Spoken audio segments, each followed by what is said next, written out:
Here is a quick question. What is our emotional reaction when somebody pushes our buttons? Like somebody cutting us off in traffic, or we are getting a nasty email, or somebody is abusive, even insults us, tries to control us, humiliate or intimidate us. Are we getting mad and is our ego screaming, "How dare you?" Or have they hurt us so much that we feel devastated and crushed?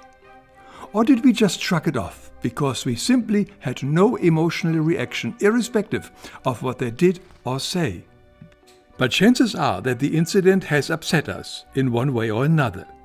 If that is the case, we have most likely been hit by the law of projection, also called the law of correspondence, which means that the outside world corresponds with something in us that is identical or very similar to whatever it is that upsets us or bothers us in the other person. This law is also called the "you spotted, you got it" law, or the pot calling the kettle black, or it takes one to know one. Yes, it means that whatever upsets or bothers us in other people or in the world around us is also in us. The outside world is merely reflecting back to us what is still unresolved and unloving in us. Remember my clever toy? This little guy here in the center is us, and wherever he looks he only sees himself. Yes, that is us, and the world that surrounds us is merely our own reflection. But what is this world? As you have seen in my video, Raise Your Consciousness, it is our ego world. The walls of this cocoon are the radiation of our aura. They are the different facets of the light of our soul.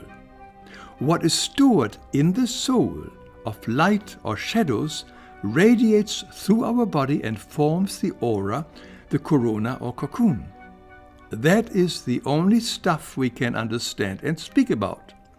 That is our state of consciousness, reflecting back to us, among other things, our own unresolved and unforgiven programs. And when we now look through that filter, we quickly spot or recognize in other people our own negative, unloved aspects. And that is what makes us upset, thinking the problem is actually with the other person, when in truth, it is always with us.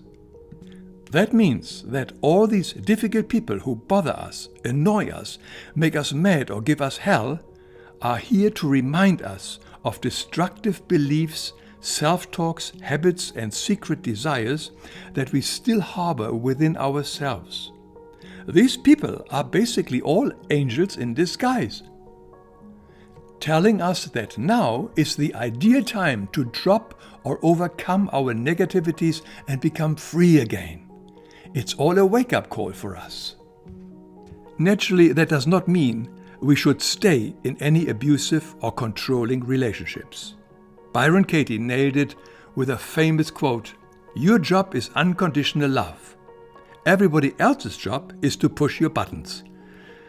Without their help, we may never know what is still unloving in us. The Seraph of Divine Wisdom reminds us of these words. As long as we get upset at the faults of others, we get upset at our own faults. As long as we disparage others, we belittle ourselves. Thus, everything we think about others, we think toward ourselves. We input this into our memory bank, into the subconscious and the conscious mind, into the soul and into the heavenly bodies, and this comes back to us. The heavenly bodies are, of course, the repository stars and planets in the material and semi-material universes. So the only way to stop everyone to push our buttons in the future is to clear up all our unloving stuff that we still carry around with us. Our judgments, condemnations, false beliefs, negative habits, animosities, cravings, hate, and all our humanness.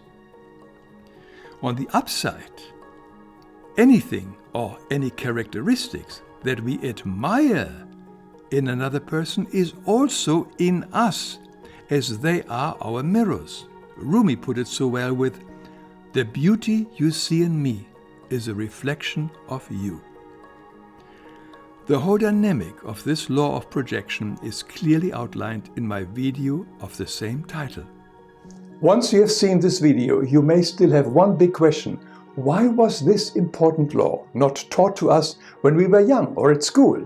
Wouldn't there have been much less blame, victimhood and revenge in the world? For more information, you may also want to read the chapters in the book Me, Me, Me, the Spider in the Web by Gabriele. Links are below this video. If you like this information, please don't forget to subscribe. Thank you for your time.